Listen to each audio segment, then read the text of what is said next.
To rule, one must be willing to destroy everything that has come before you. Even the memory of it must be purged. Do not think of what is lost. Think only of what will be. This is the story the Dark Lord tells himself. This is the story that will bring an end to Middle-earth.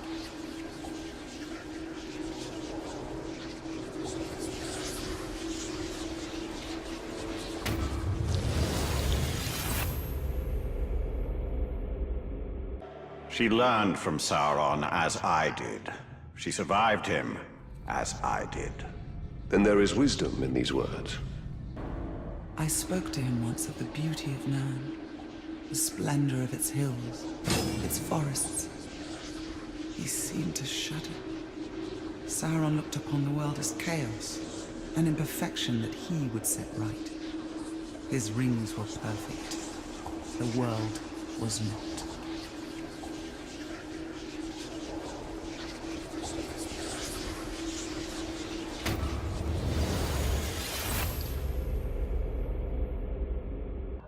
The only imperfection in Nirn is its orcs. Sauron's notion of perfection is a low, mean thing. The old gods abandoned us and the music of the world was thrown into disarray. He saw it as his mission to set it right. One Dark Lord correcting the mistakes of another. The future is filled with them. Each one determined to save the world from itself. To purge the chaos. To rule all.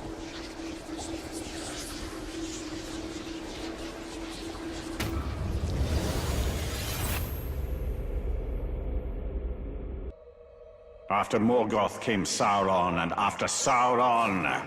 After Sauron will come peace. I don't know if the future is written or unwritten. My mind could travel up and down these paths, and they were like memories. But like memory, the mind would shape them to suit its ends. Were these my fears? Or my hope? It takes a cold eye to see the future for what it is.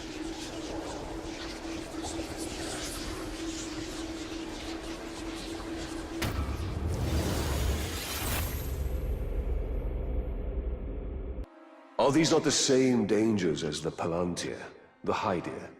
There is a risk in all these things, but wars are not won by the cautious.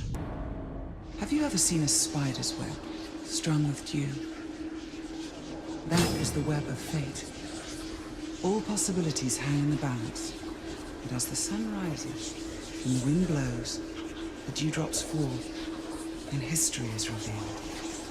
A Dark Lord, or a bright one. Middle-earth will have neither. I will shake the branch until all have fallen.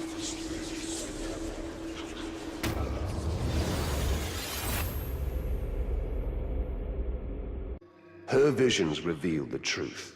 All of them. What say you? Truth? I used to believe in truth. But it is a corrupted virtue in the hands of those like Shelob and Sauron. He despised the greed of men, the predictability of the dwarfs. But most of all, he hated the elves, who wished to embalm the world. Middle-earth will change, he told me. It will bend to my will. It will not be fixed in place, and it will not be restored to the vision of its makers. It will become something new.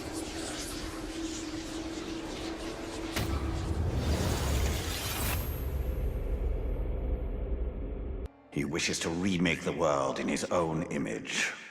His image will be wiped away from Middle-earth when all is done.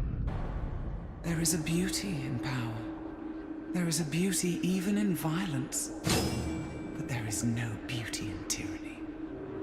In the rule of one. That is why he must be stopped. I saw a battle upon a tower. I saw the Dark Lord defeated and a Bright Lord take his place. But the world did not change. I repeat, the world did not change.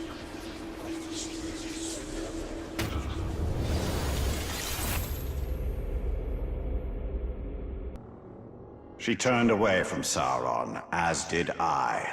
And yet she cannot see that. She fears you. She fears what will become of Middle-earth when we defeat him.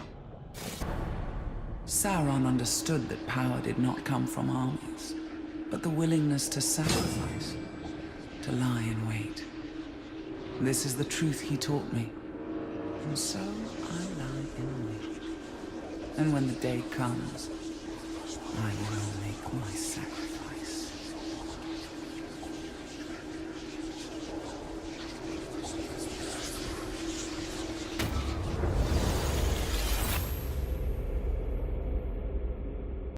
She sacrificed the ring. She gave it to us. There is calculation in her every move. We can never trust her. Like the elves, Sauron values wisdom above all else. But for him, it is a cold, hard thing. He believes freedom is an empty virtue. He believes that Middle-earth seeks perfection in order. He believes that he will achieve what those before him could not.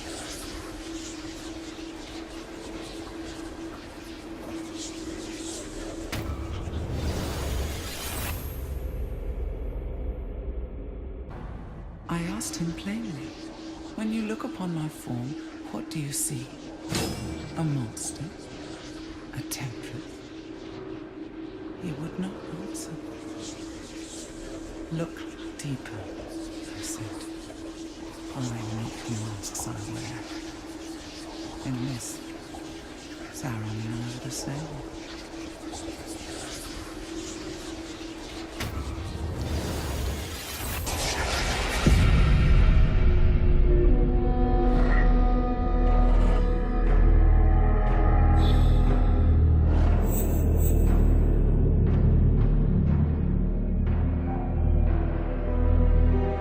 We must stand against them.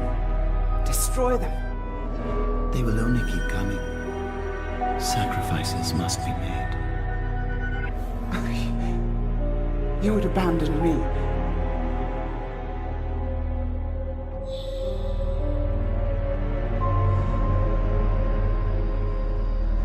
Sacrifices must be made.